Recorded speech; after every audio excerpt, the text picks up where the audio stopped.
can start.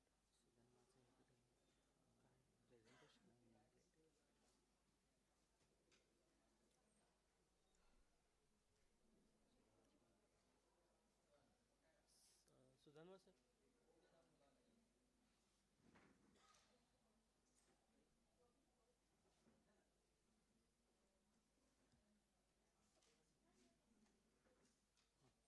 You can start. काय झालं?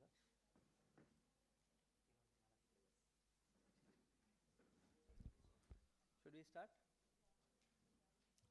Okay. Good evening, friends. Welcome to MCCIA. Welcome to Pune Manufacturing Expo, and welcome to this second session of the series on sustainable supply chains that we have constructed with jointly with the U.S. Consulate General in Mumbai. So we welcome Amrita Di Mello from the consulate here. She's part of the public affairs team.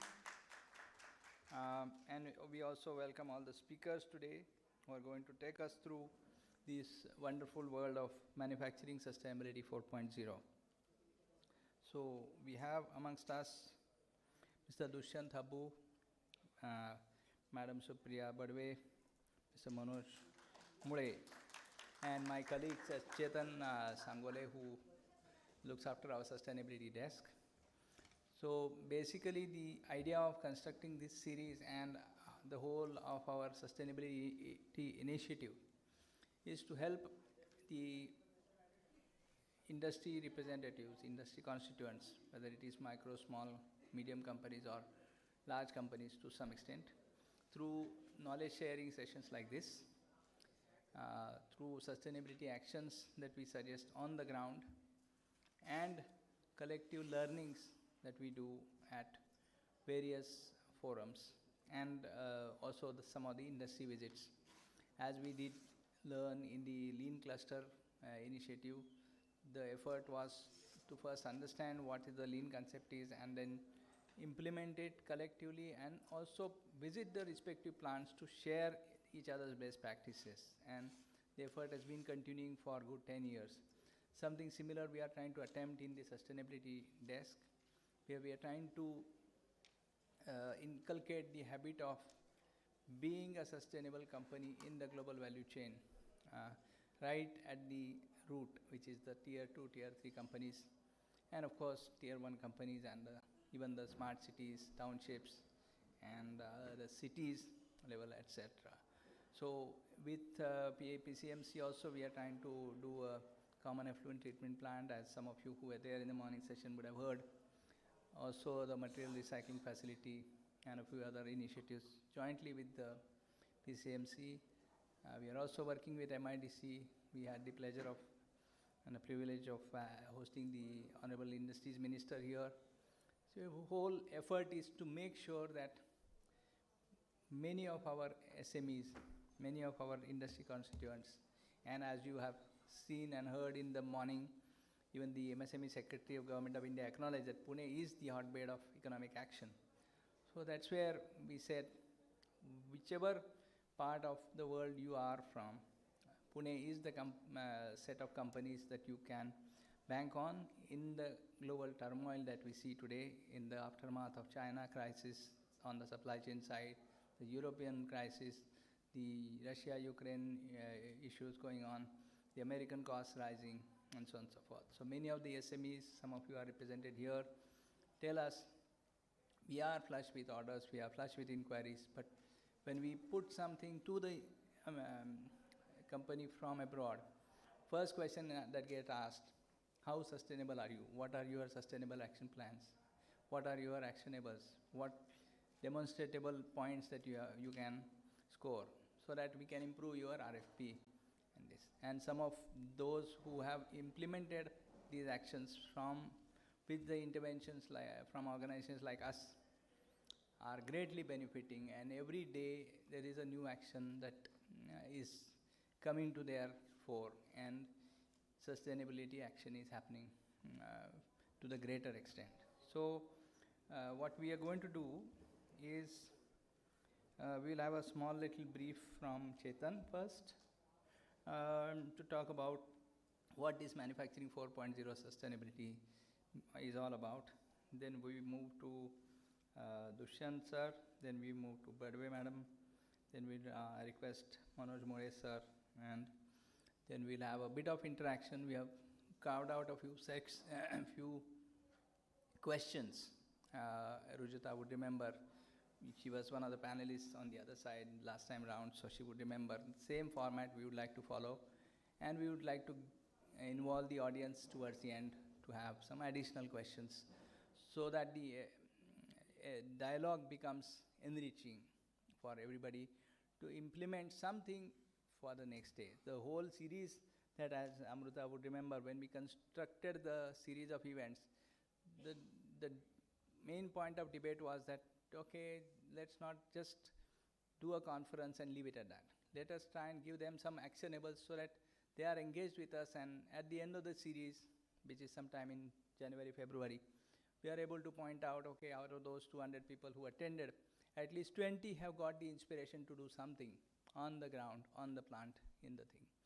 Like what the secretary said, the effort is to make even the SMEs sustainable. That's how the schemes like Z and all that are being implemented. We have one of the first companies here represented by our executive committee member, Mr. Ram Jogdan.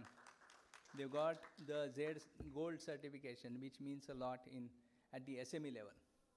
Leave aside the subsidy component of it, but the effort is to be at the forefront. That's what we are looking for from some of you who are here. So without wasting any further time, let me hand over to you, Chetan. We will have his opening slide presentation, then we will move to the technical presentations. Over to you.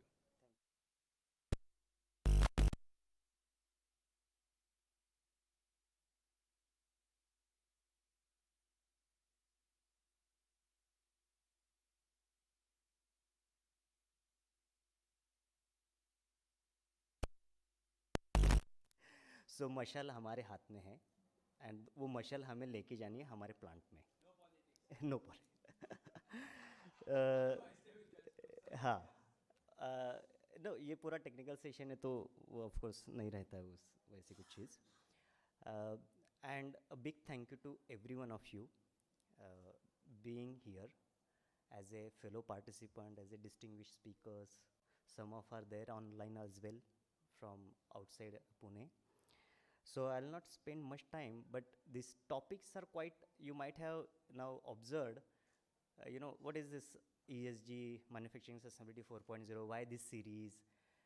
There are a lot of myths in people who are running the show of a plant, who are really developing every day their balance sheet. So I'll show you what exactly it is, and we are also going to upload all these videos on our YouTube channel so that this knowledge sharing continues through digital, through in-person, such kind of forums. So I'll straight away move with my, a little bit of background. Already Sudhan has covered. I always start my, the presentation with this presentation: risk, challenges, opportunities, outcomes. And for plant, all this means is my manpower, people, development, what kind of materials are input as an output, then machines, what kind of machines I have, and how I am practicing ESG, what is my composition of ESG, that will lead to me a prosperity. Risk, of course, there is going to be a lot of disruption. We have had several disruptions starting from 2006, 7, 8 to so far. And this disruption is really going to make an impact on economy, whether it is from climate or technology or something else. Then, so that is where these challenges are. We have to address these challenges: energy, emissions, and economy. Then only this risk can be mitigated or eliminated. And to do that, there are some certain opportunities. Of course, investment is required, infrastructure is required, industries, have to do a step in this. And then that is going to ultimately give an outcome for people, planet, and prosperity. So connection power, collaboration, more and more knowledge sharing should happen first, then action. That is what we are promoting.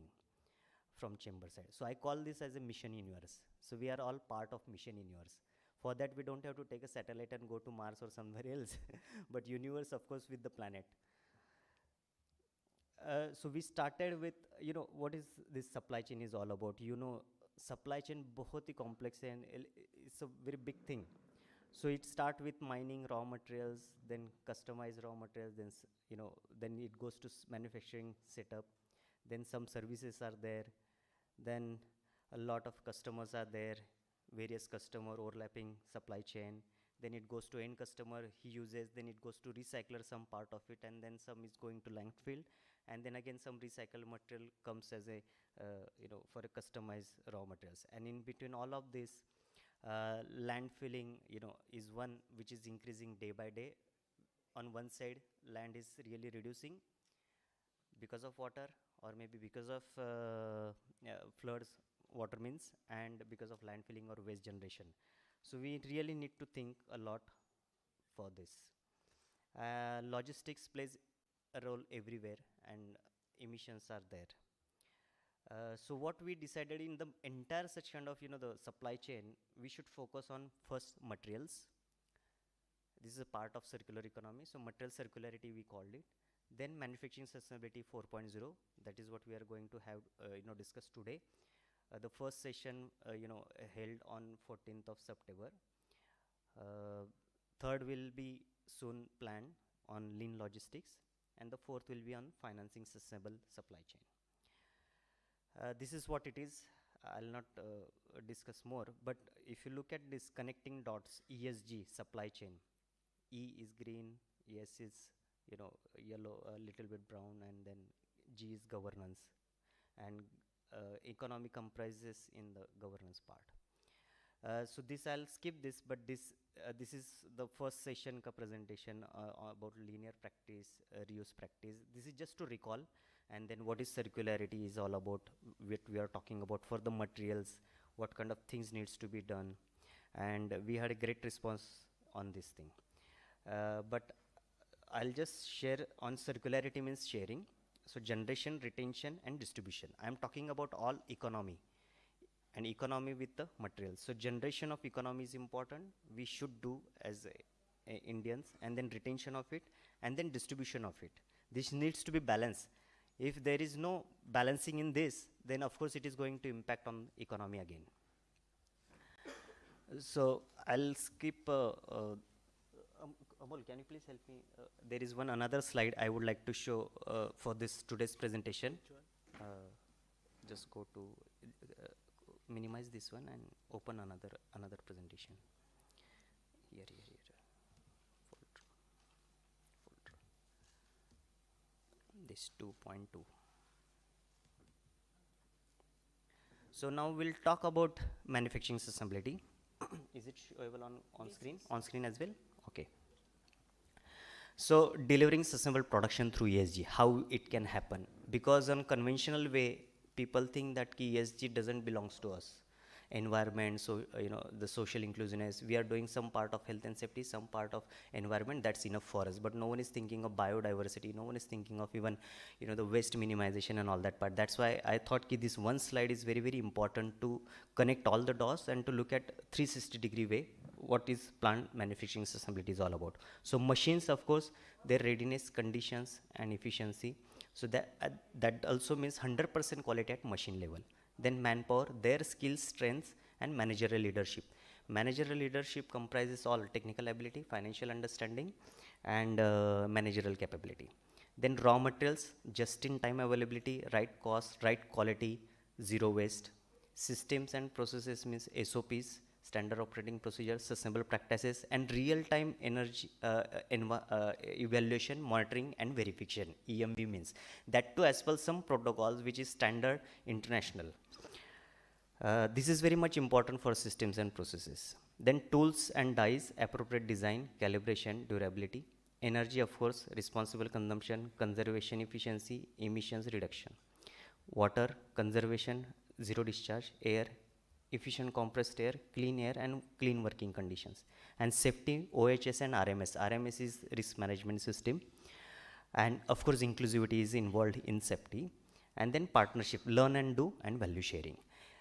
Either of the one is missing, then that organization cannot be called as a sustainable. I must tell you that. Now people are more focusing only on raw material pricing or procurement thing, machines, or either manpower. Somewhere only systems and processes, tools and is not. This top, of course, is an important part under sustainability. But you know, when sustainability word is said, people think only it's about emissions, environment, energy. You know, it's not so. So this this forms the foundation for a journey, sustainability journey. So this is the expressway, we call it, for a sustainable plant productivity.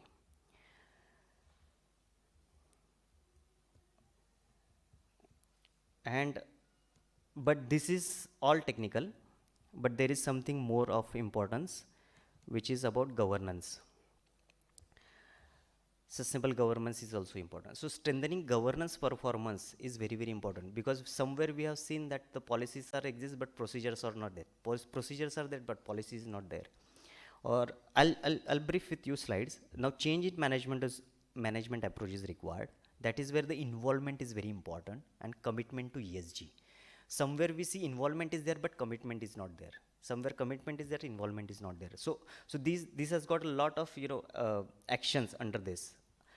Empowering industrial decision making. If you look at the delays, increases cost, waiting cost, delay cost, and this impacts like anything on the balance sheet. So that's why how we can empower decision making, which lies always with the top guy.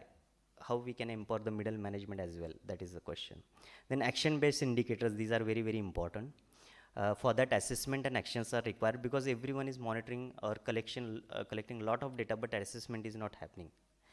That's where impact based people capital is required. We do have great people capital in India, but how we can make it impact driven or impact based, and that is where we should more focus on 100% employee engagement and 100% employee productivity. Aligning stakeholders importance. Of course, stakeholders importance we understand कि cost कम चाहिए, quality चाहिए, but it's not so. We have to also educate sometime a customer, sometimes supplier, so that we can empower each other. So no discussion should be only on cost, right? Otherwise, ESG is always in hidden side. So that's where stakeholders connectivity is important, and their significance one need to understand everywhere, and that is where the impact and interest lies. And this leads to a change in risk perception, because risk perception, पहली बात तो risk सिर्फ paper पे रहता है, we have to implement that every day. That is very, very important part, and that is what ESG helps us to do. So risk governance and disclosures and transparency. So this ESG sustainability reporting is all about this disclosures and transparency part. That certainly uncovers the potential impact.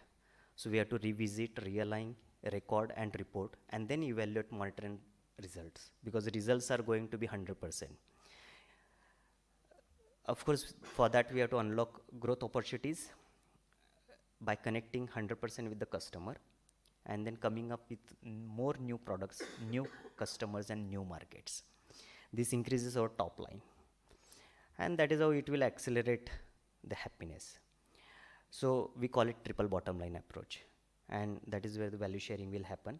So this is nothing but a sustainability journey. It starts with sustainability thinking and leads to outcome driven practices.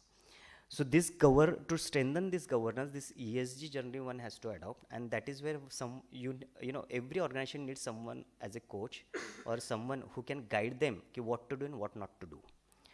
So I'll skip this. So today's discussion is more on this plant productivity as well as governance part. At Chamber, what we do is there is only one slide now to present to you. Where is, sorry. So at MCCIA, we are doing this. Why? It's okay. Amol, can you please help me? It's full screen.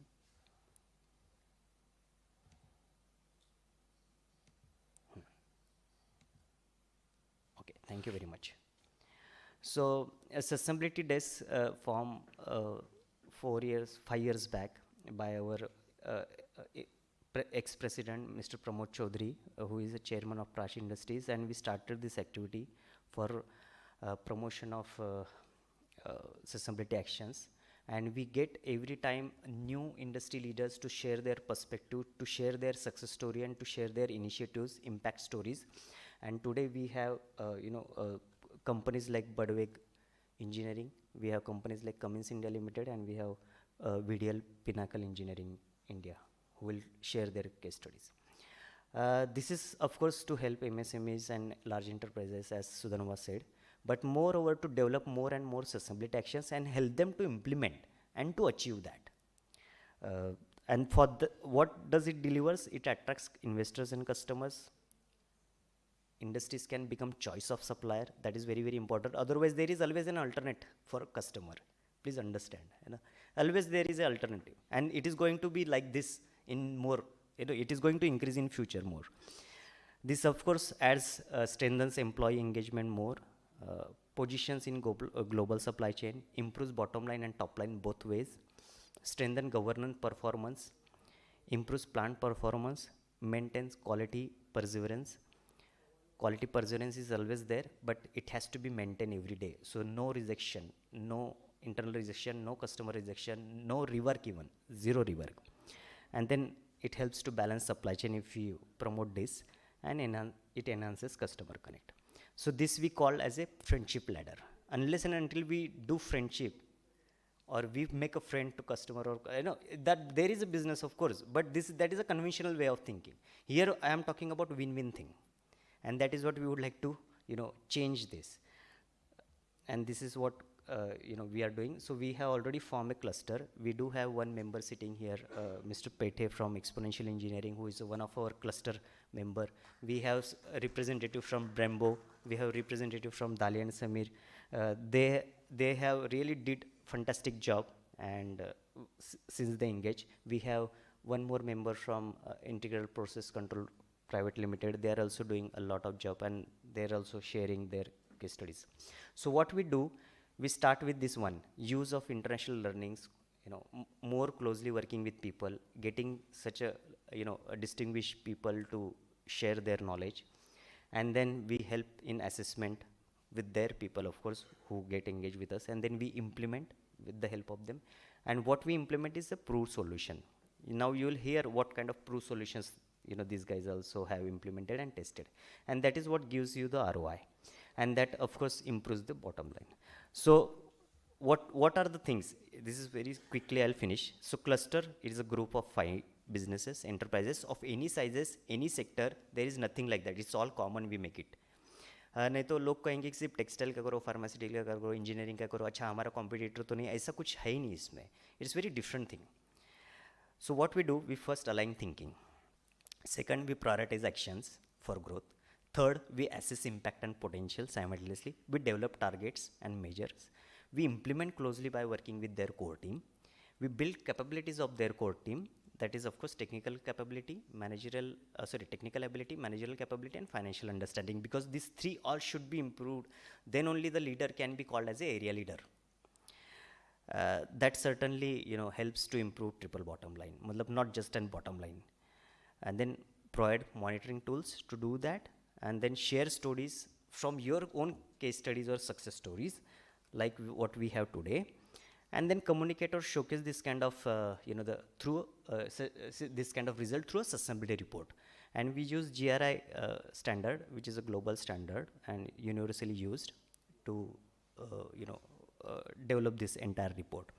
And this is what we call as a evolved the procedure what we have. So know-how is there, only just that we have to utilize it, and we have to learn more and more from this kind of section. So I'll skip here with this, and timeline is, of course, is always 10 months to 1 year. I'll skip here my presentation. Thank you for listening. So this is what is manufacturing sustainability 4.0 is all about. This is get concept. It start with in to out process, and we have to balance all things which is a part of the manufacturing sustainability 4.0. And this globally has been practiced by a lot of companies who are really doing well since years and years. So with this, I'll hand over to once again maybe Sudhanma. Thank you very much.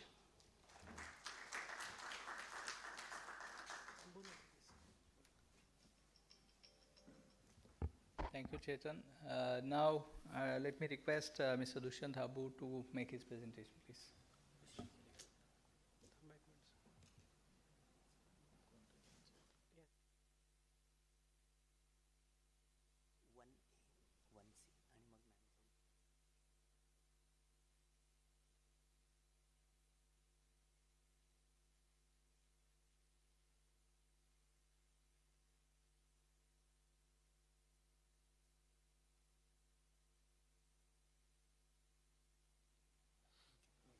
Full screen.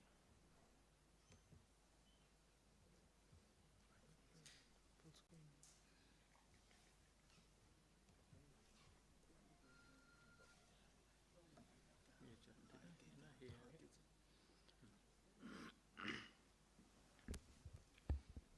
Hello.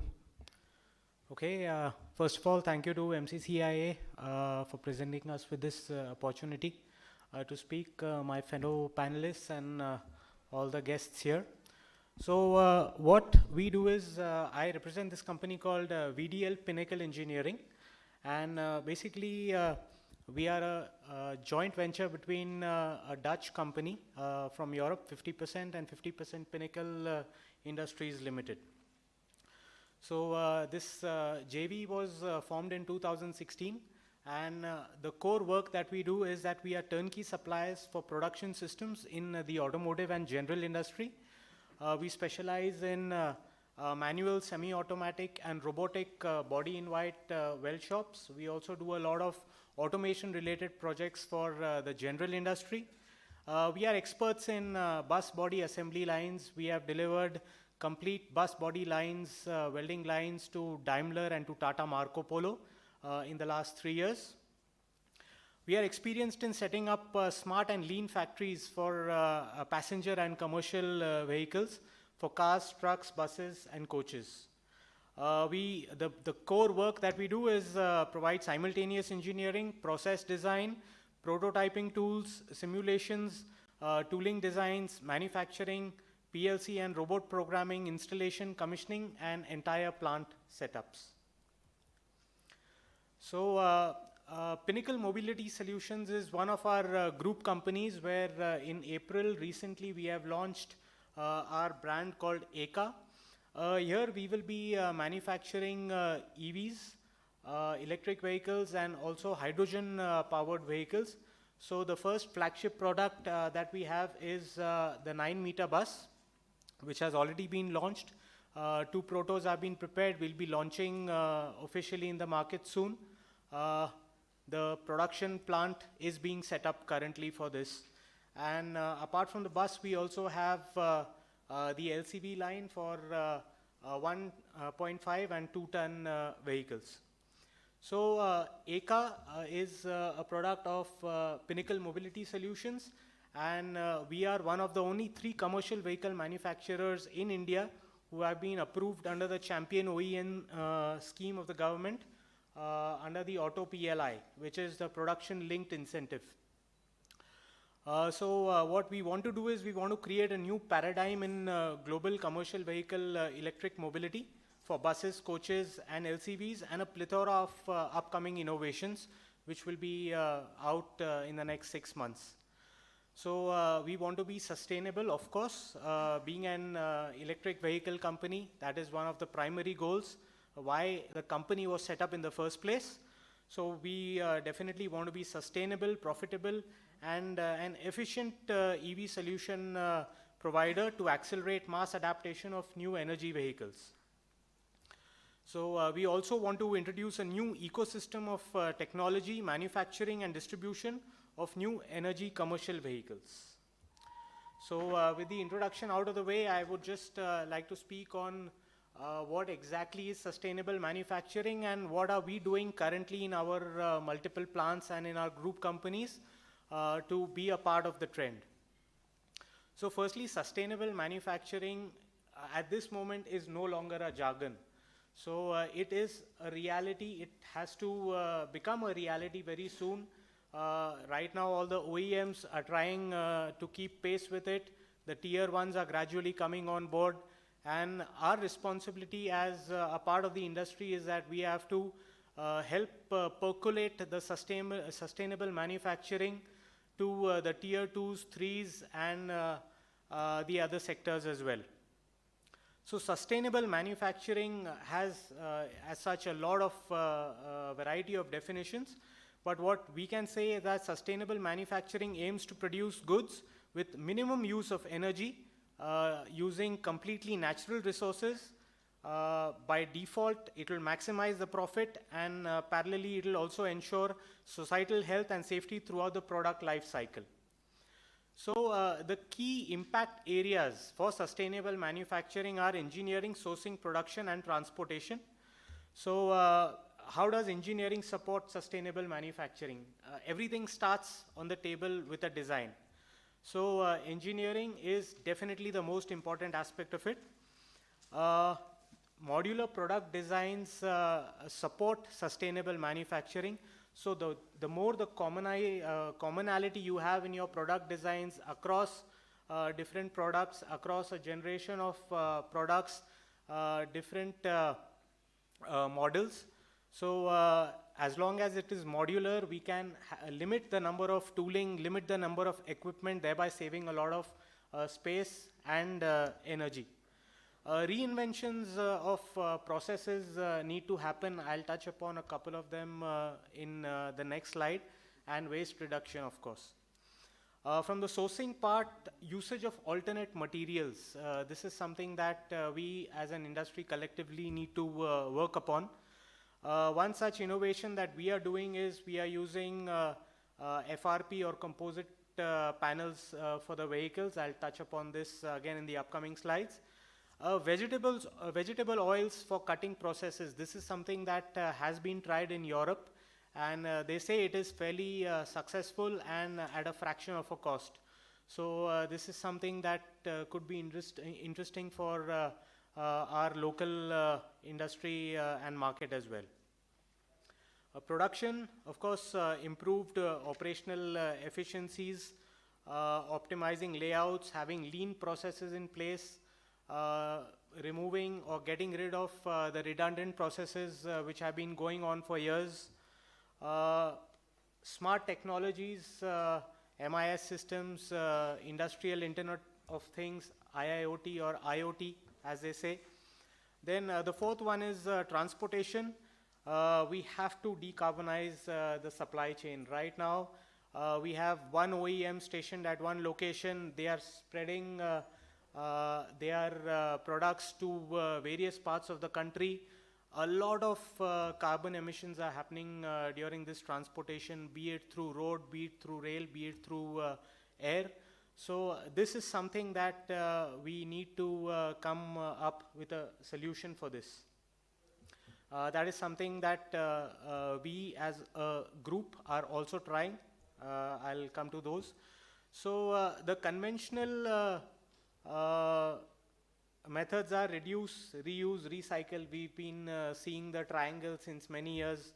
But right now the need of the hour is not just reduce, reuse and recycle, but also to recover, to redesign, to repair, to remine, to remanufacture, to repurpose, refurbish, refuse any waste. So in short, we just have to reimagine. So that is what this Sustainability Manufacturing Summit is all about. These are some of the steps that we have taken in some of our plants. We have solar panels. We have been able to save almost 1.5 to 2 lakhs per month because of these installations. Having 100% recycling of industrial water, this has the groundwater extraction has been reduced by 70%. 0.5 milliwatt hours we have been able to save in terms of energy. The benefits of having these simple solutions, and these are also not very expensive because of the competition, because of the growth of the industry, and because of the scale at which these systems are being used in the industry, the costs have been reduced dramatically as it was maybe 10 years ago. So the benefits are, of course, reduced negative environmental impact, reduction in waste, increased profitability. The graph which I have put up shows the same. It draws more customers, investors, and shareholders, because this is again very interesting for everyone. Improved reputation among the industry members. So it's, you can say, a matter of pride as well. Increased credibility, and it keeps the employee morale also high. So these are some of the steps that we have been taking as a company to be as sustainable as possible in manufacturing given the current scenario. So what is the need of the hour is to have micro factories and to build modular products and production lines. So if you see these images, we have this is the bus that we have manufactured. It gives us a flexible, we have designed it in such a way that the front fascia can be modified to suit different customers. So being Pinnacle Mobility, it's not just us who we want to build buses for. If other bus companies, other new green initiatives are happening, we are ready to support them in terms of white labeling. That is, we do the complete production of the bus for them, and we put their logo. So what happens is this reduces the production shop by 50% directly. So instead of 2 plants, I'm having 1 plant, and I'm catering to 2 different companies. So shareable technologies is the way to go. White labeling is something that we are doing. We are also in talks with 3 or 4 different bus manufacturers at the moment. So this also gives us the flexibility in terms of modularity in design. To the right, you see the vehicle. This can be used as a bus. This can be retrofitted into a cargo. The front and the center module remains the same.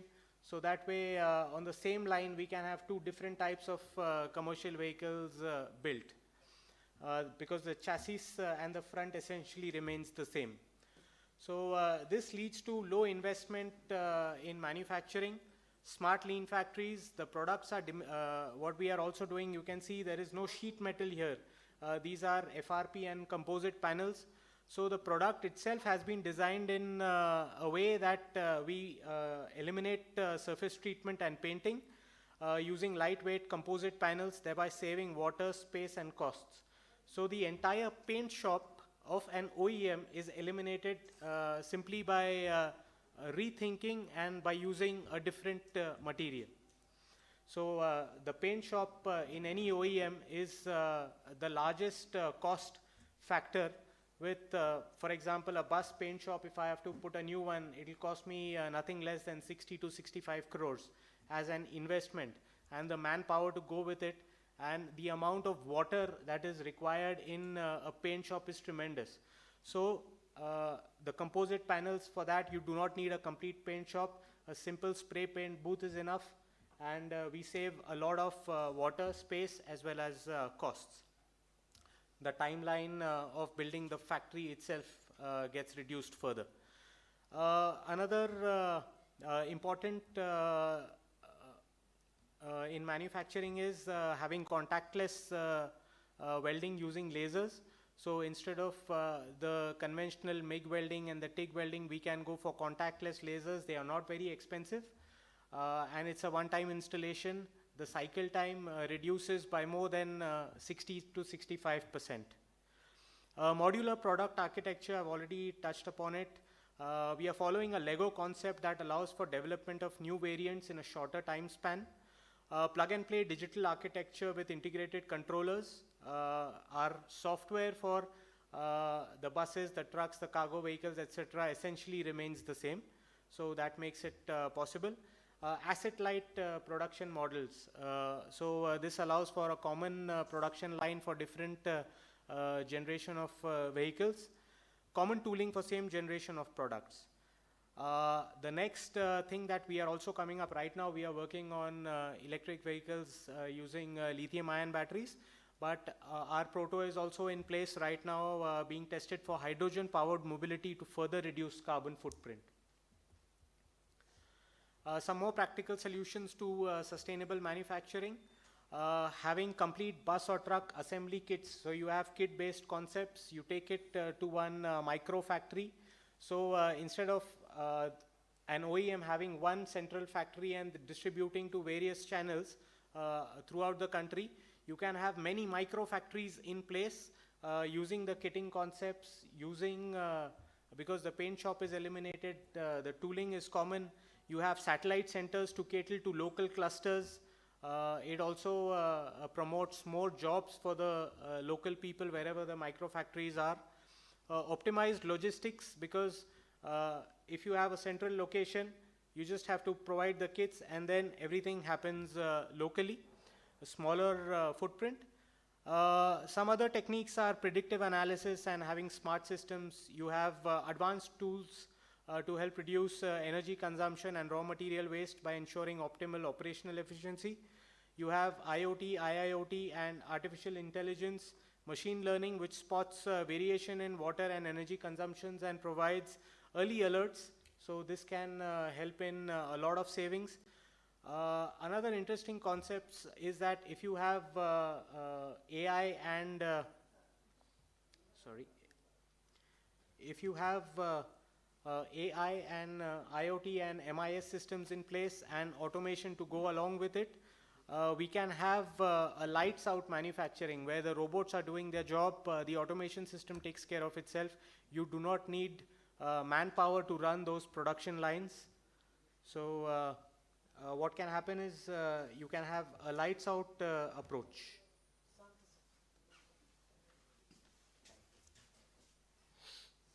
Your presentation, yeah. The PDF. Yes, yes, yes.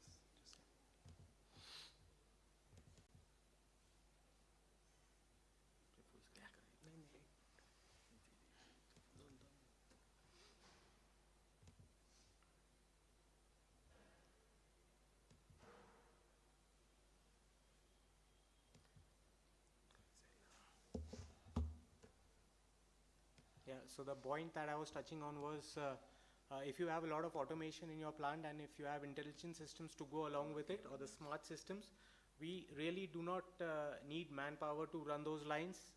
It's like a plug and play program, and if there's any maintenance fault or anything, you can have many apps which come on your phone. You can link it to the production line and you can get alerts on your mobile phone.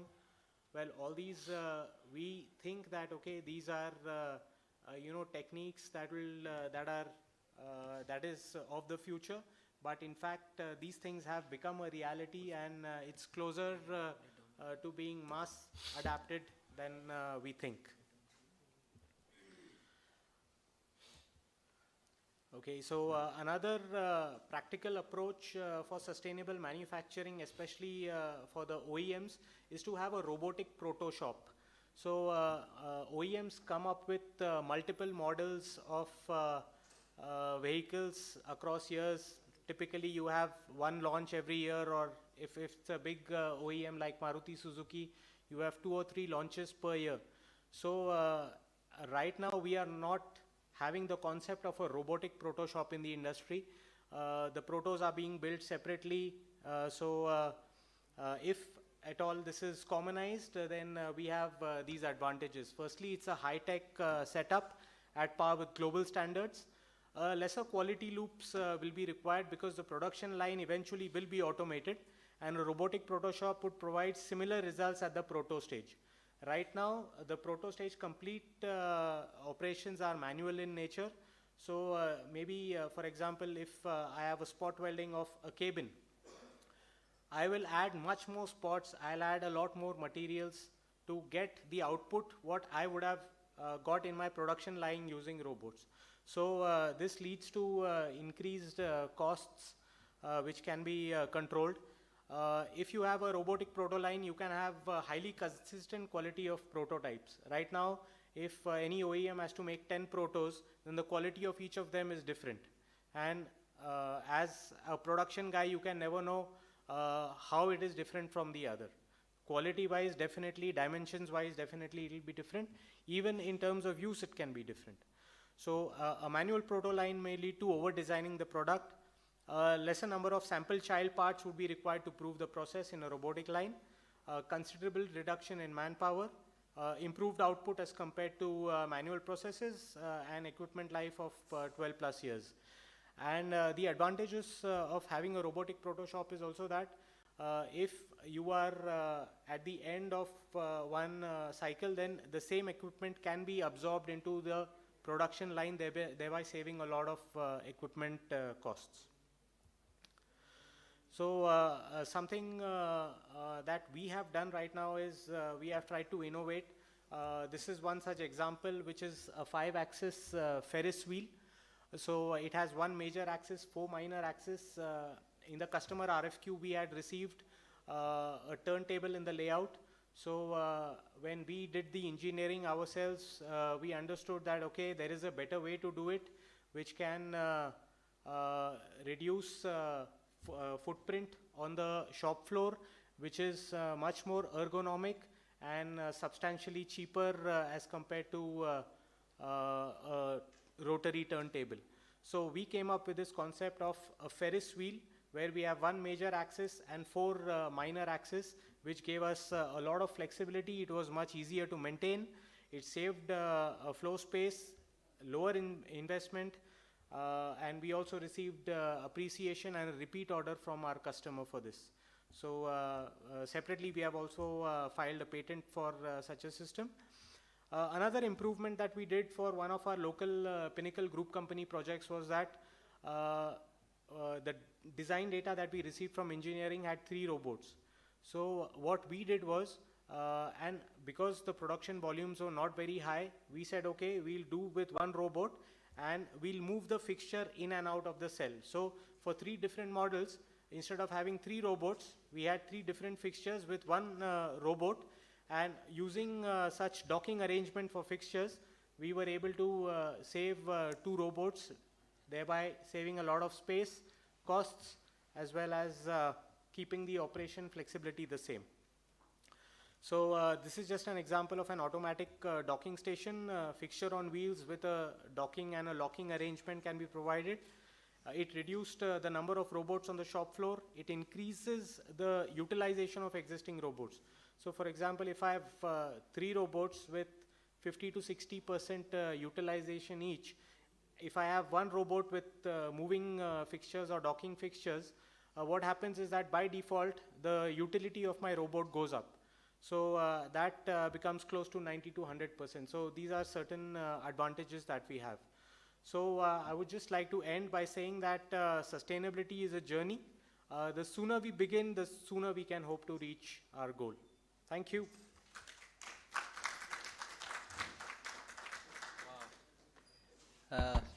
Sooner we begin, the sooner we reach our goal. Fantastic, Dushanji. Now we request Madam Supriya Badwe, the Executive Director of Badwe Engineering Limited, to make her presentation. Please.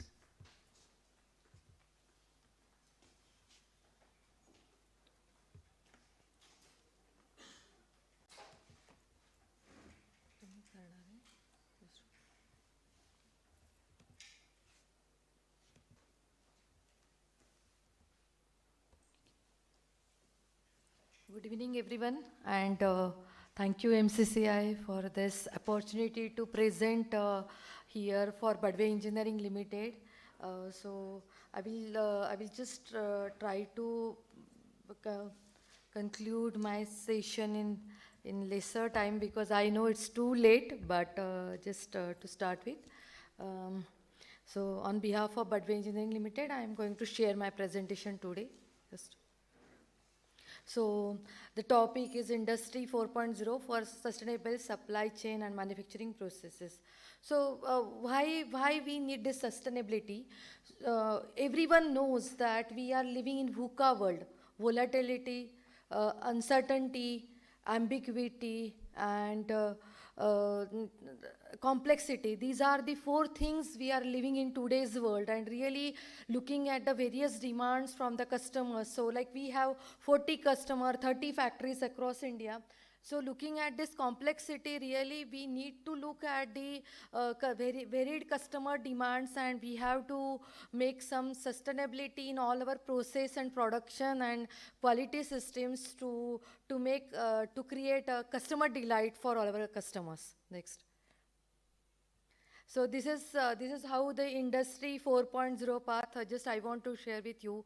So industry 1.0 started, which is a mechanical production equipped, powered by steam, air, and water. Then industry 2.0 mass production assembly lines requiring labor and electrical energy.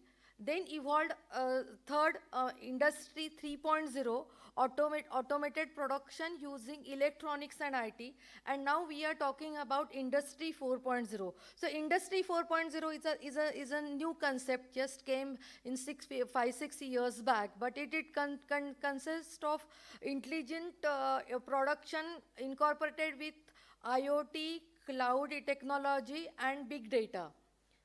Next. So the biggest evolution of technology for manufacturing industry is like this is happening through last many decades, and we know that customer is more quality centric now. For us, like for we being in this industry, for we have 2-wheelers, 3-wheelers, and 4-wheelers production, and for 2-wheelers there is huge volume expected from us as a tier 1 vendors, and where it comes that how we can make more good practices, best practices to sustain our production quality and quantity on day-to-day basis. So resource management and visuality is more covered for industry 4.0 implementation. Of course, plant manufacturing is the part, product quality, digital visibility, and process digitalization, and digital supply chain. So because see, we have, say at one plant at Aurangabad, we have one plant and we have 3 to 4 customers. So we have to supply to all customers, and we have to look into how we can make best of best practices to achieve the best quality and quantity. So Badwe Engineering is a tier 1 automotive supplier to Bajaj, Tata, Honda, Hero, JLR, and many more customers, Ashok Leyland, and we have factories in 7 states, and we have 30 factories. As of now, almost 4,000 white-collar people and more than 15,000 blue-collar people are working with us. So it's a combination of, we have robotics in our factory. We have almost 500 robots at various places, but yes, it's a manual intervention is also required at most of the places. So it's a combination of, we can say it's a hybrid combination of labor and technology. So next. So in the industry 4.0 technology, so it's all about the Internet of Things, the industrial Internet of Things, smart manufacturing, digital supply chain model, and artificial intelligence, cloud computing, and simulation system. So this is what generally the industry 4.0 or manufacturing 4.0 is been thought of. Next. So the biggest evolution of technology for manufacturing industries, improved output, improved productivity and output. I just mentioned that there is varied demand. So I just want to mention our one example over here. We have one plant at Aurangabad, and we are doing a painting on plastic, that process is there, and in a day the customer demands 13 colors changes. So for these changes, we always have to think how we can bring a good processes, good governance through good sustainable solutions, and this is what I think industry 4.0 plays a bigger role. So enhanced customization for flexible manufacturing. So this is what a flexible manufacturing I just shared, that we have to apply 13 colors and then change over, and then proper output in 8 hours shift or 12-hour shift. So this is where the flexibility come as far as manufacturing is concerned, and improved worker safety and output. Yes, and we know that the industry is going through a lot of changes. Now government is saying, government has supporting for or asking for the safety, and we as a industrialist, or as a owner of the factories, or as a professional of the factories, yes, we do care for the safety. And I think, yes, industry 4.0 has given some solutions to us for improved worker safety and output. Then access to data across the supply chain for better decision making. So we have made certain digitalized systems, like we have digital SAP system available with us to collect, to analyze the data, and to take further decision. So major innovation in digital technology for automation provides significant benefits for the manufacturing sector and ultimately the consumer. Next. So so again, coming to the DSC is very important in manufacturing industry. The methodology discussed by Webster Baston in 2002, followed by Cooper and Hedges in 2009, and Suring and Gold in 2012, and recently Sands and Colts in 2015, that has evolved this whole industry 4.0 or manufacturing 4.0. The methodology is focused based on the concept and enables us to use industry 4.0. Next. So this is all about supply chain management, how it constructs. So the supply chain management constructs about structural management components, which consist of planning and control methods, communication and information flow facility structure, and risk management. Then supply chain management process.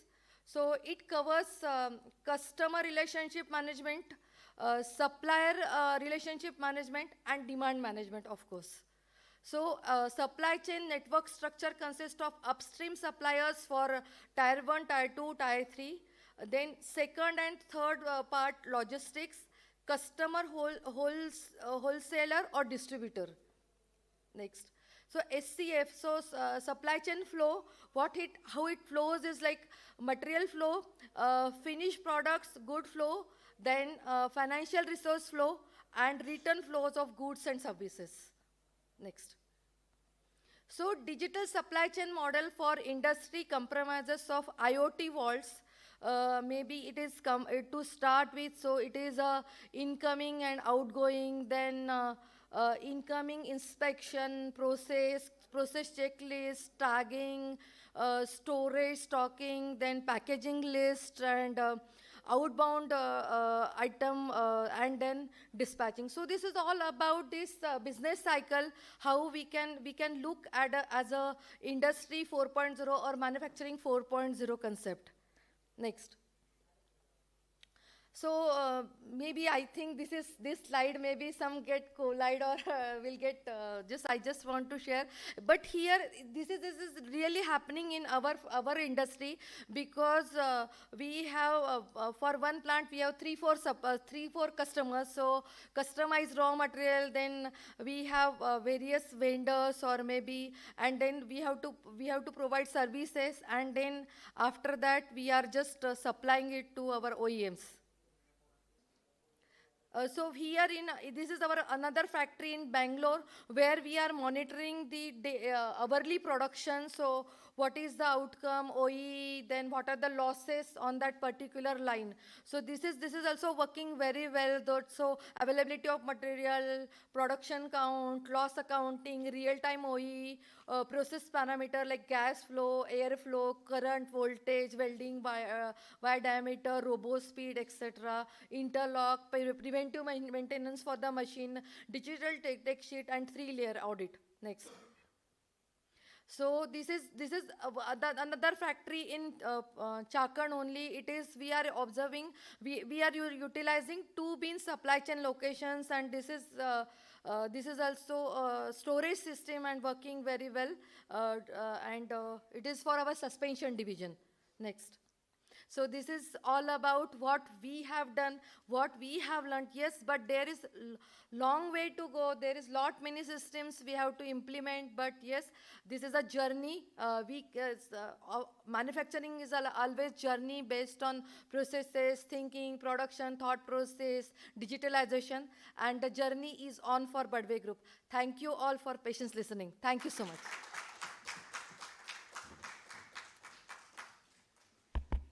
Thank you, madam. The smart factories are really interesting, and I'm sure a lot of the participants here today and those who will listen to it later on the YouTube would definitely want to visit some of the factories and learn from you. And I hope you and your team would allow this. So now we move to Mr. Manoj More, who is the supply chain integrated process expert. India ABO, as they call it, at the Cummins India Limited. Thank you for joining us. The model for such sessions that we have construed with the US consulate is that we have to have an Indian company presenting, we have to have American company, and we have to have a women speaker.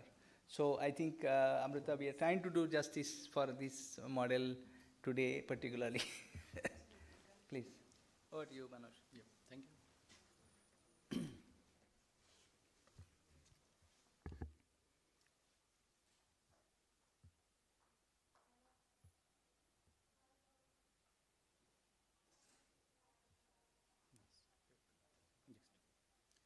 So first of all, thank you to MCCIA and US Consulate General for this invite.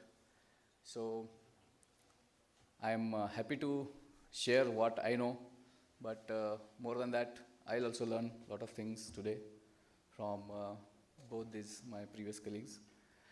So before starting into the topic, I'm not prepared any slide for the organization, but I can just verbalize. So Cummins, as many of us know, is a US-based company, and globally it is $26 billion organization, and it is present in 6 areas. We call it as an area business office, ABO: North America, Latin America, Europe, Russia, China, India. And Cummins portfolio is, we are into the power generation business. So all the power generation generators you can see for domestic, society, or even in big industrial applications. Engine business unit, which mainly cater to the engine requirement for trucks, which requires high power. Component business unit, which is turbochargers, emission systems, and fuel systems. And fourth business unit is a distribution business unit, where all the spare parts of all these products, when they get into the market, the spare part requirement is catered through distribution business unit. And considering all the upcoming technologies, clean energy, electrification, new power business unit is also getting formed. So we are also up to speed with respect to industry disruption. So before starting into the production, because now previous 2 presentations were mainly focused on the manufacturing within the plant environment. So my presentation, I will cover manufacturing, but one layer above how end-to-end supply chain will look like, and how manufacturing plays a critical role in end-to-end supply chain. So on the slide, how many of us believe that companies don't compete? Their supply chain competes.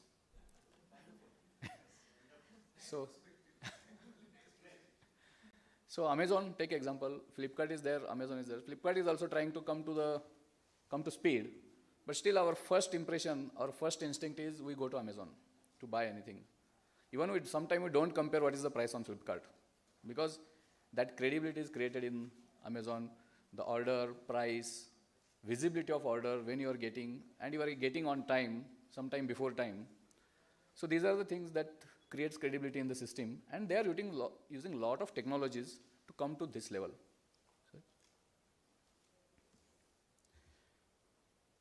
So everybody agrees this? Now what customer wants, like I give an example, they want lowest possible cost. They want in shortest possible time. Yesterday they want it actually. And in good condition. No.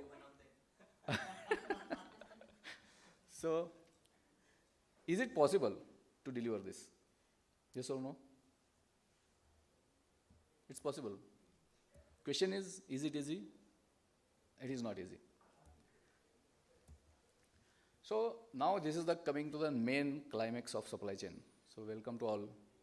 So this middle portion, I think Madam and Sir, they have covered in terms of what are the technologies they are bringing in: robotics, artificial intelligence, automation, clean factories, manpower-less factories.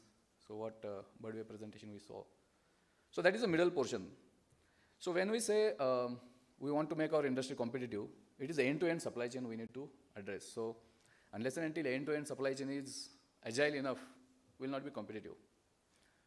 So if you see the arrow in the top, right from the customer till our supplier, that is our integrated supply chain. And within that, manufacturing is a core which is in the center. So first I'll talk about manufacturing operation.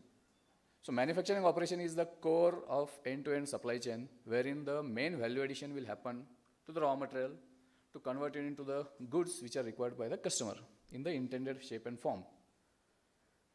Now, to make supply chain agile, resilient, responsive, proactive, whatever you can say, the more technology will adapt, like Industry 4.0, our manufacturing responsibility is faster.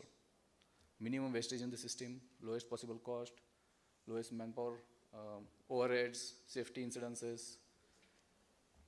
But along with Industry 4.0, because I'm not going to emphasize more on this because already they have covered good content on the Industry 4.0.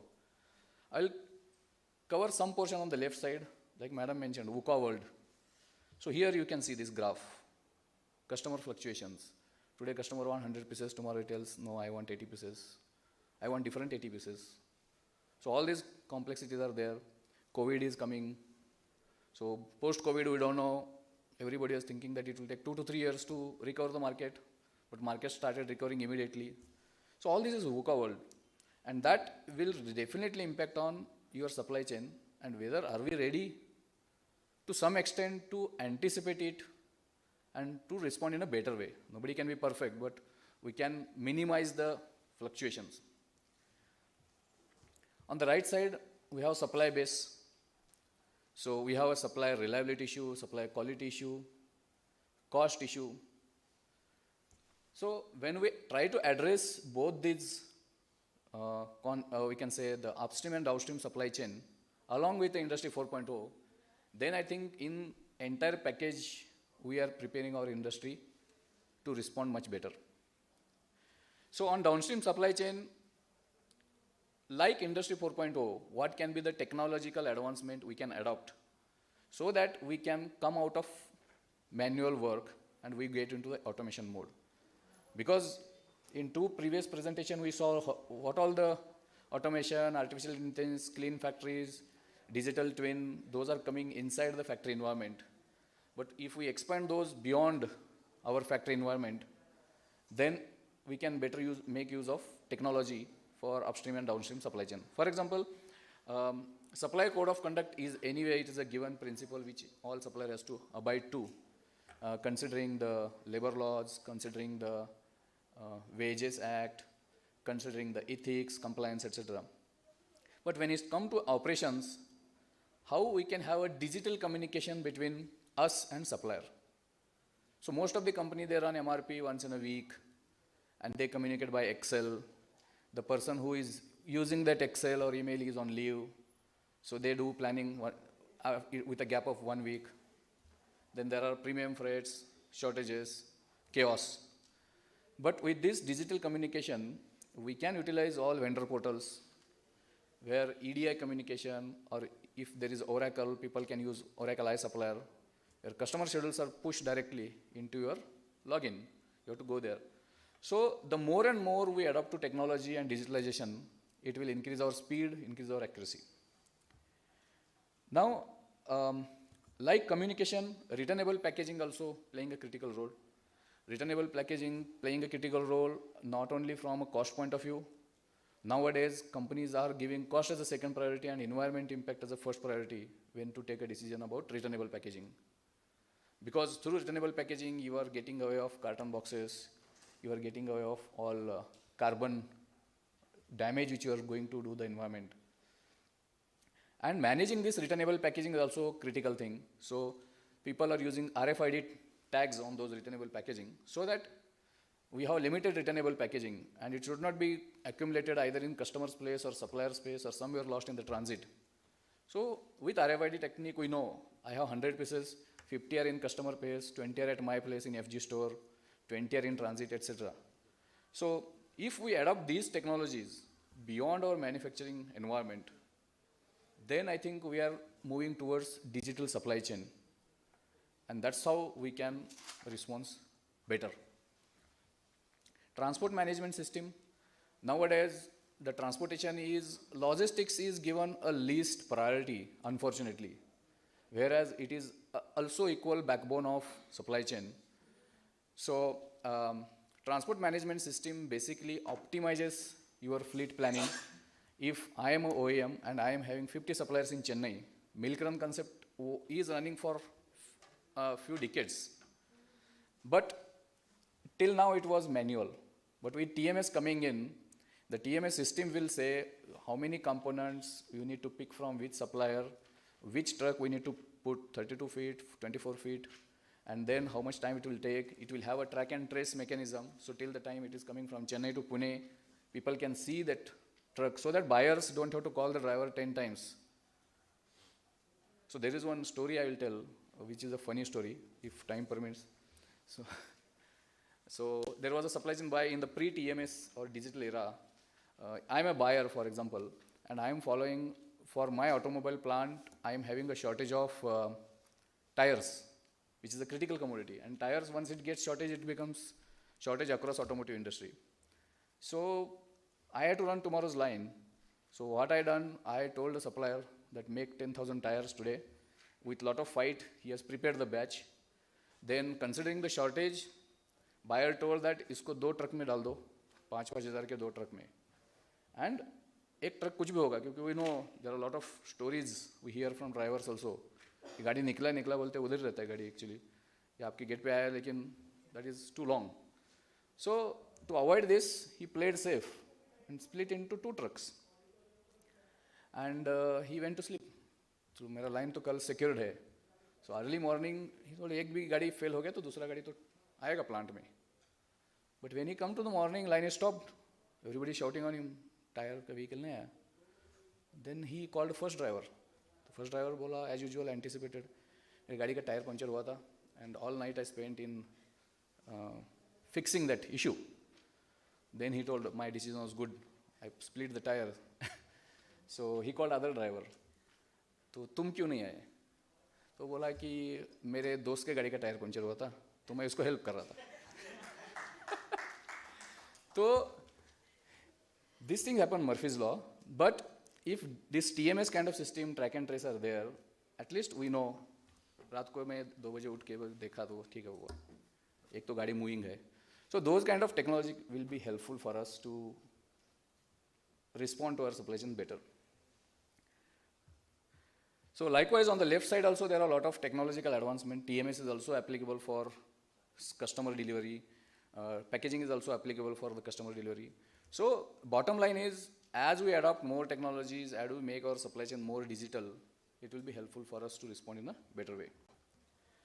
Now coming to ESG framework, because we talked all Industry 4.0, we talked about supply chain challenges, UCA world, upstream, downstream challenges. Now, having said that, while everybody is trying to maximize the business, maximize profit, but ESG is one area, I think, which is coming up very strongly by the government, considering the impact on the environment. What is the responsibility of each company in terms of these 3 areas? Because Traditionally, everybody is talking about corporate social responsibility kiya to that is enough, but that is not enough. Or returnable packaging kiya to my environment responsibility is over, that is not there. So there is much more, and hence they are coming up with a comprehensive framework like what all the companies need to do in environment, social and governance. So environment, high level carbon footprint reduction, how you are coming up with the product itself, like we saw in video presentation, like the buses, they are coming up with the futuristic technology, low emission norms. So how your product itself, you are coming up with clean energy. Like Cummins is investing in the clean energy, hydrogen fuel cells. Cummins also has one business unit which is called remanufacturing. Like in US, people return the old engines to Cummins, like we have seen on Amazon, refurbished tablets, laptops, mobiles. Likewise, refurbished engines. So they will study the engine, they will replace the components which are replaceable or which are worth to replace. They will retain rest of the components which are not required to change. And again, sell back to the customer at 60% of the price. So it is win-win. So how your company strategy, you are coming up with more sustainable, clean to reduce the carbon footprint. How you are reducing air, water and ground pollution, which you heard even in the previous presentation also. Reduce, recycle, reuse, those are traditional initiatives. Waste to landfill, how we are showing a reducing trend to waste to landfill. And water consumption. So in the bottom, I will not read through those questions. Those are the questions of ESG guidelines given by SEBI. So those questions you might everybody come across when you get into your ESG journey. So those are very complicated questions. We need to decode them and then start our action plan. Similarly, in social, human resource, how companies taking care of development and engagement, abiding to the labor laws, etc. And governance is most important, is how companies having internal controls, business continuity plan. In case of COVID, most of the IT industries, they have shifted their location into multiple cities so that the impact to the business is minimum.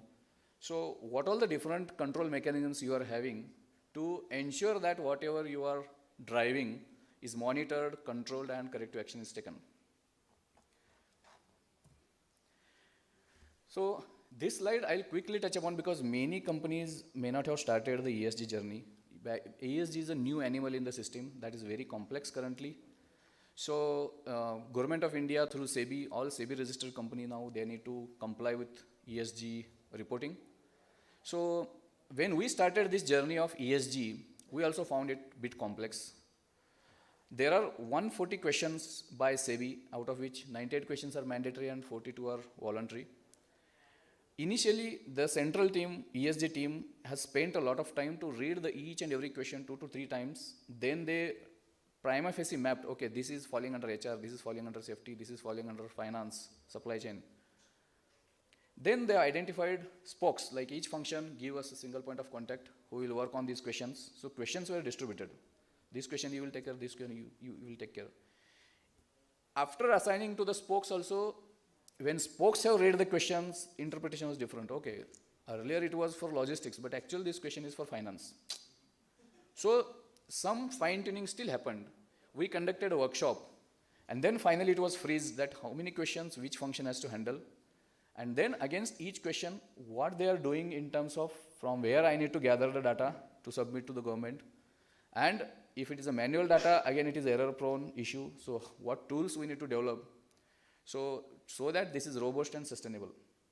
So we are on that journey, and for 2022-23 we have started internal compilation, and every quarter we are compiling and reviewing with management. And then from next year it will be a mandatory submission to the government. So this is our ESG journey currently. So most of you might be getting into facing the same issue. Challenges I will conclude on the next slide, which is my last slide. While during this ESG journey, we are in constant touch with our global ESG counterparts so that their guidance, they are ahead of our journey. Challenges, clarity of what data needs to be calculated or collected, because the question itself was not clear. You have to read that question 2 to 3 times to understand the question. When you say returnable packaging, what it means. When you say recycling of raw material means, what it means. So that the statements are very dicey statement that you need to decode You need to get expert opinion in terms of what government is actually wanting. Otherwise, you will be in the wrong direction. Knowing who need to be involved. So like I mentioned, initial challenges, which question to be allotted to which function, and who should be the right person to participate in the core team. Where the data resides in the system, okay, waste, who is monitoring waste, who is managing packaging, who is monitoring the carbon footprint. So all those need to be collated. And most important is developing a robust data which needs minimum intervention of people, and it is a recurring, some tool or process need to be developed so that this is reported on a regular basis. And finally, how we can collect this data, share with the stakeholders, value chain partners, so that the supplier should also be aware about the ESG journey, what is expected out of them, how much they should recycle. If my casting supplier is there, he should recycle how much percentage of waste casting into the product. So that education and feedback should be given back to management, and we should be worked on that. So that is the journey of supply chain and ESG and challenges. So with that, thank you for patient listening. Thank you.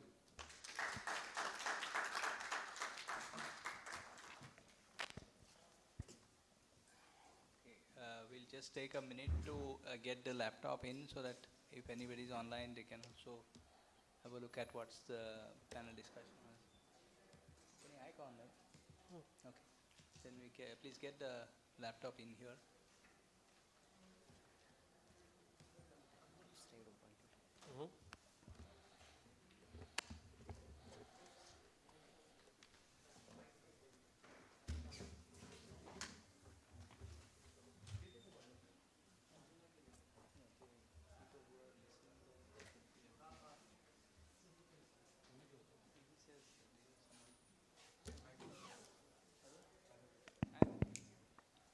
Okay, what we'll do is, we had a set of questions, but I think we'll prune those in the interest of time, and we will request one question per panelist, to be honest with you, so that we get the defined perspective and we can get detailed notes later on in the form of articles which can be published in our magazine and all that, because each of the topics that these speakers have presented itself is a separate discussion point in itself.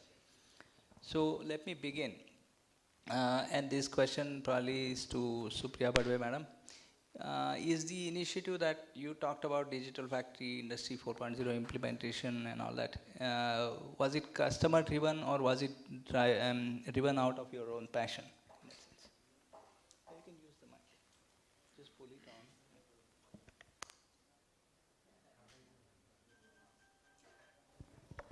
Hello. Yes, for us, yes, few customer demands are there, but yes, it's out of our passion also. What we want to go, we want to make it as a part of our growth story. So we want to be like always aiming for the best supplier or best manufacturer for the industry in the industry. So that has been was implemented.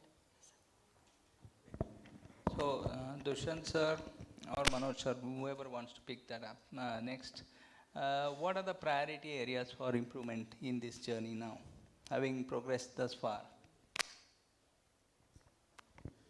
Okay, for us as a group, I'll talk about the group because for VDL Pinnacle, we are supporting from the back end in terms of supplying tooling and manufacturing and production of lines, etc. So as a group, especially with Pinnacle Mobility, our main challenge is to get this implemented right from the design stage, which we have already started. So the real challenge will come up when we start designing new products. So integrating all those within the existing modular framework will be a challenge, because if we do not do that, then we'll have to build extra lines, more tools, and which will take up a lot more space and costs as well. So the main challenge right now is from the design stage itself as to when we get to the stage where we have new models coming up, how easily it can be integrated within the existing setup. Actually, more of a question, it's a request to Cummins. You spoke about the whole ESG process, which, and most of our crowd is the MSME sector, and it's really, really difficult to understand the whole ESG process if you want to do it. So a suggestion, maybe if you could please conduct, even for your own supply chain and just generally for the MSME sector, if we could sort of work on something together on educating other suppliers on how they can sort of actually try and even get to the ESG process. So actually, in the current ESG process, which we are reporting on a quarterly basis, even the Cummins India CFO is planning to conduct one value chain partner awareness session, which is being planned, I think, in 2 to 3 months' time for their awareness on ESG. Because we ourselves found that prima facie, when you start something, it looks easy. But when you get into the messy middle, I think it is difficult. And based on our lessons learned, I think it was a good idea from their side, like there can be more challenges faced by the SMEs. So why not to give a kind of education, awareness, and even their feedback also, which will be helpful for us. So that is. Yeah, you're such an important partner even to the government, so I'm sure they will also listen to you when you have suggestions. So thank you. Yes. And Dushyant, a question for you. You spoke a lot about the robotics thing. So how difficult was it to actually get your employees on board? Because everyone, when you hear that you have robots who can sort of take away your work, it's difficult to get your employees charged up and backing you on the process. So how does that go? Okay, so it's a simple thing. You are not replacing people. You are just adding robots. You need people to use the robots, to program them, to maintain them, to monitor the line. So it's just a different skill set that comes into play for the operators. So in a way, if you have robotics into your line, it's not about reduction in manpower. It is about utilizing the existing manpower in a different area. So you'll do skilling for them as well? Yes, we do a lot of training we have a tie-up with all the robot manufacturers separately as well. So we train our workforce for programming, for applications, for maintenance, for repairs, etc. So it's just a different skill set that comes in with the installation of robots on the line. Sure. You have something to add, Manoj? Yeah. Add on that. Yeah, sure. So I want to add, not related to manufacturing robotics, I'll add with respect to RPA, robotic process automation. So while robots are a physical infrastructure on the manufacturing line, robotic process automation is automation of a process. For example, if a supply chain guy in the morning spending 2 hours pulling multiple ERP reports, compiling that report, running Power BI, converting into some presentation, sending across 10 people.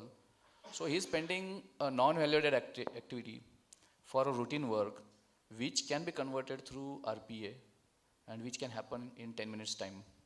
So that, like he mentioned, objective is not manpower reduction. Objective is to improve effectiveness of supply chain. For example, that person is an experienced person. He should utilize his experience or intelligence to solve the true supply chain issues, like talking to supplier, visiting supplier, or what I need to change my system, safety stock optimization. So these things they need to talk actually. So just to add more to this, what I would just want to share with you, that yes, we too are observing the scarcity of skills in the industry, and that's why Budway Engineering and Rotary Club, we have initiated one CSR project wherein we are skilling, we are giving free of cost skill training to maybe less educated people, even like suppose 10th or 8th pass people are there, and if they want to come forward, so we are providing them one month training for academics and practical knowledge, and that program we are called as a employee enhancement program, and we are observing them. It's not our industry, we know that not our industry, but all manufacturing industry, it's a basic need for them. So that is what it is we are doing it. Thank you so much. just one last question from this side, unless and until there is one. Anyone can answer. Basically, what are the upcoming or unexplored supply chain initiatives which could possibly aid, but we haven't explored yet in any of the companies, any of your speakers? Anyone can pick up.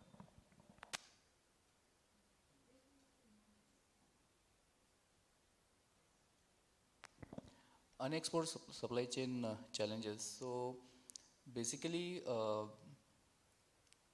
artificial intelligence and advanced analytics is limitedly explored and used in supply chain actually. And if we are true to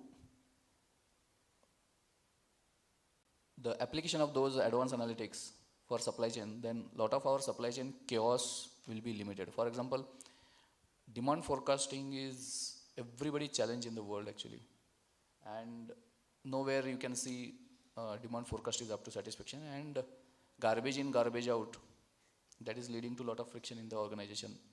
And in that area, if we use advanced analytics, like what is the seasonality, what is cyclicality, what is the customer behavior trend, what is the inflation of a particular commodity in a month, that if that advanced analytics will take and give the output, that will be much finer, and that it will reduce and it will make people's life easy. Thank you. Towards that end, good that you pointed out, tomorrow evening around 5 o'clock, we are going to have a session on technology for manufacturing excellence. The 2 points which he has already covered to be data analytics, AI, Industry 4.0, and one would be again how the manufacturing company has implemented the technology to achieve manufacturing excellence. So those of you would find time to come over once again at about 5 o'clock tomorrow evening. We have a session with a set of different speakers. I think that will also be an enriching experience for all of you. Anyone from the audience wants to have a question? Then, if not, then we can conclude. Yes? One. You get one. No, you get to answer one. They get to answer two offline.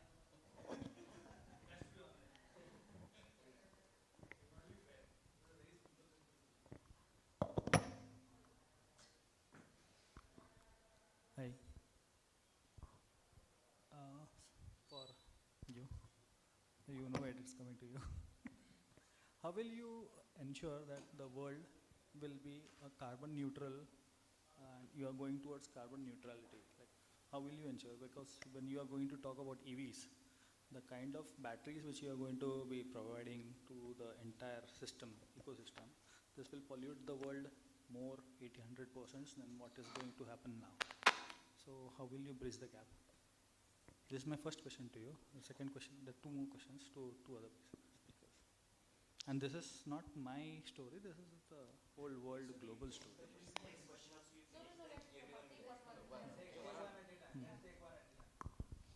Okay, so I think this is a very, very valid question, especially in today's times, because everyone is confused as to what is going to happen, because they say that, okay, we are using natural minerals to produce lithium-ion batteries and even the next generation of batteries which are coming up. And how are we going to end up maybe 6, 7, 10 years down the line? So this is something that is a challenge right now, unspoken at the moment. But one way to deal with this is that we as a company, what we are trying is maybe by 2026, 2027, our goal is to come up with a battery recycling plant and then see how to go about it. That is one thing. The second thing is, as I already touched upon in my presentation, we are parallelly also working on hydrogen fuel cells. The testing of that is happening currently at our proto shop. So this is something that will ease the pressure of using natural minerals. But again, hydrogen comes with its own challenges. So, thank you. Yeah, I was going to ask about hydrogens also, but whatever you are saying is not convincing because the world is not convinced as of now for 2030 also.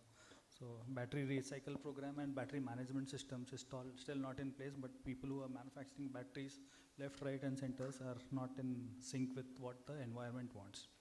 My next question is to Chetan. Chetan, in Maharashtra, how many water treatment plants are there? And how many is functional? And the second part, Let's go. I think I'll Google answer can you. answer that. No, both this I will answer. Out of 23, only 9 are functional. And only 30% of the water is being recycled. Suppose say you talk about Thane Bilapur Industrial Association or any kind of association. It's okay. You see, we are going to have a separate conference on sustainable cities. I think that we will are take talking care of of Industry that. 4. But for industries, of course, there are industries who are aiming for zero discharge activity. So we would like to reduce wastewater generation at source itself. That is the sustainability. So I think stop here. We'll discuss that later on, because you see the things has to be evolved. This is not something we would like to this is evolving. Everyone is evolving.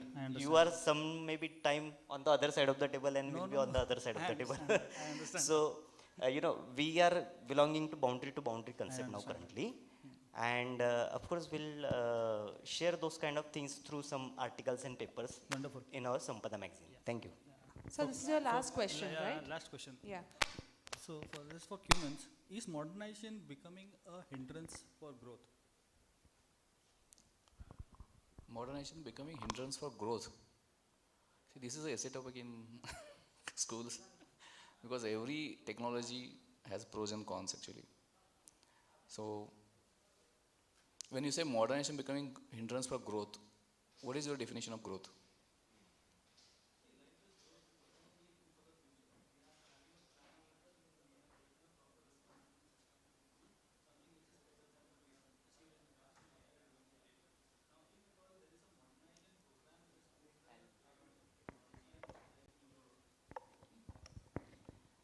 It's good.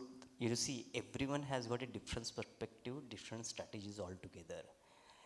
I'll more, emphasis on what kind of strategy I would like to have and what kind of growth I would like to look for. Someone just want a growth at any cost. It's fine for him. But we want a growth sustainable way. And that is where we would like to more educate and promote these things so that the thinking goes in the right way and it will be a win-win situation. Thank you. Thanks, Chetan. I think with that we will have to end today. I know some of you are here from morning and it's a really, really long day. You'll also have to brave the traffic and go back. So thank you all for coming. You have stayed till now. Thank you. Thanks to our panelists. Industry 4.0 is difficult enough. Sustainable 4.0 is even more difficult. So thank you for sharing some really good, innovative ideas with us on how we could go sustainable. Thanks to the MCCIA team for putting this together. I know it's 2 days of a lot of planning, so thank you all so much. And we really look forward to hearing from all of you all on how you all have used any of these inputs given to sort of use them in your businesses or take them forward. So we have the third part coming up in December. I look forward to meeting more of you all in person that time. And let's discuss some ideas as to how we can take that away. Thank you so much for attending today. Thank you. Just the photographer looks forward to have a group photo. Please, thank you.